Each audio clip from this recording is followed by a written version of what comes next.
number of patents granted in 23-24. It's almost 3x patent which got granted. Government has already done the amendment in 2017. We have developed IP diagnostic tool, which is freely available, accessible on the IP India website. This is something which is most important for the newbies into the technology and research. Welcome to TICE, Professor Pandit. So it's an honor to have you with us. To begin with our conversation, I want to understand from you, what is the current IP landscape in India and how it is impacting business in our country? See, the IP landscape in India is growing a lot. The number of patents which got granted maybe in 22-23 and number of patents granted in 23-24. It's almost 3x patent which got granted and disposed of in India. And with this, the entire technology adaptation is also rising. The patent which got filed earlier in 22-23 and 23-24, and before that, WIPO statistics are referring that India has a growth of 15.7% in the patent filing. And if I calculate this, every 6 minutes one technology is seeking the IP protection in India, and they shows their faith in the Indian economy, which is rising on the path of Amrit Kal and to achieve the Viksit Bharat by 2047. So you have, spoke about the growth that the industry has been registering for last few years.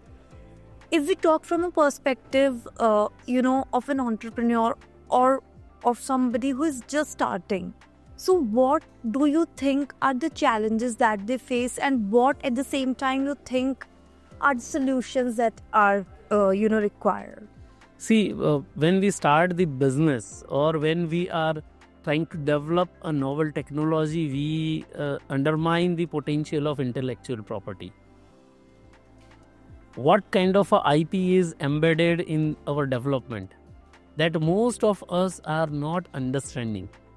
For that, along Indian IP Office under Office of CGPDTM has worked with the World Intellectual Property Organization.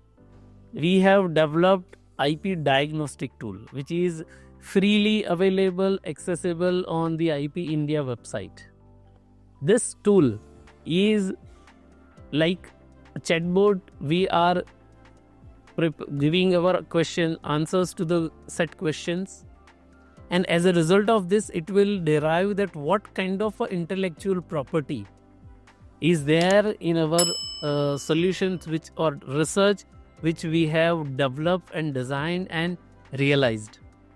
This potential will teach us that these are the different kind of IP which is there in our solution. And when we get a preliminary report, one can also approach to the IP Mitra. Again, the list of IP Mitra is available on the IP India website. They are really the friend who will help you to protect your intellectual property.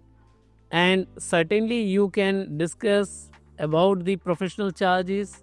Certain charges are also reimbursed to this IP Mitra by the Government of India under SIPP program. So many things are clubbed, or all the dots one need to connect to ensure that their IP is protected and they utilize this IP for their business potential. So this is something which is most important for the newbies into the technology and research, but certainly they have a very bright future if they utilize all these available resources for protection of their intellectual property.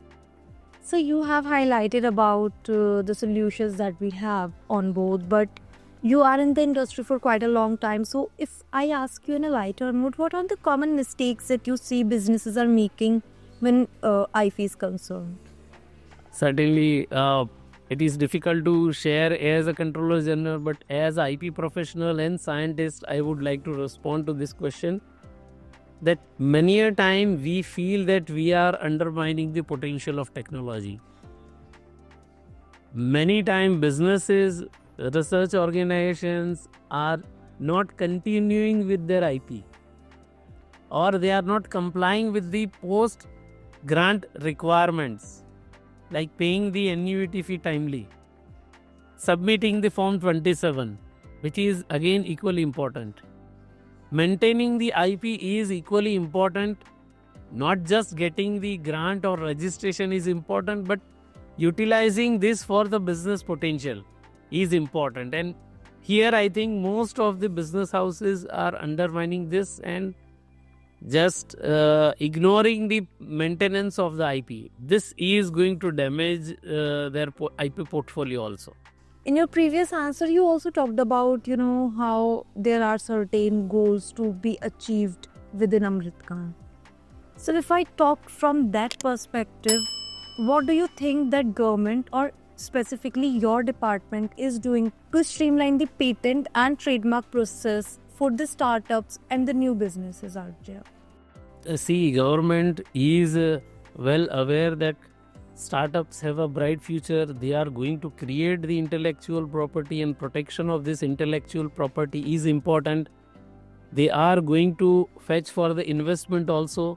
So government has already done the amendment in 2017, immediately after the starting the Startup India program, and they realized the potential of IP creation. So Rule 24C in the patent amendment rules got introduced, wherein the startups can enable their IP creation and rapid protection through expedited mode. And for that also the fees got reduced by 80%. So this is equally important that during the initial phase they may not be in a position to spend much. So being sensitive government, this is the enabling provisions which got introduced, and protection of IP is important, and utilizing it for the commercial purpose is important. So these are the enabling provisions which got introduced. So many startups which I have seen that they have strategically applied for the patent protection, got the patent protection within the time-bound manner, and equally utilize this by exploring this IP protection to the various developing countries. PCT filing also designating India as the International Search Authority, International Preliminary Examination Authority, and then protecting their IP on a global landscape, and then fetching for the venture capital fund. So the VCs or investment with IP on hand and potential IP protection which is there, and without that it makes a lot of difference. So for all those startups, I think those enabling provisions are already there in our country. I would like them to utilize this and amplify the potential of their research and technological advancement towards the commercial utilization. When it comes to protecting the IPs, it includes a lot of legal procedures, a lot of regulations, and also a lot of huge costings of, affording maybe a lawyer or any expert who has been working in this industry. So my question to you is, not just as a government servant, but also as an expert of IP, what are your suggestions and some tips to minimize that cost and effort? See, first of all, as a technology developer, you understand the research. You understand what is there in the prior art. You understand that what kind of new things which you have developed, what is novelty, what is innovative, and where the industry use is available. This technology brief will shorten the or reduce the cost of developing the draft and utilizing this for the effective IP protection. Secondly, enabling provisions which is there under Rule 24/7 24 by C in the patent amendment rule, and use the SIPP mode also. Here, I think the protection is going to be subsidized also, fees reduction is there.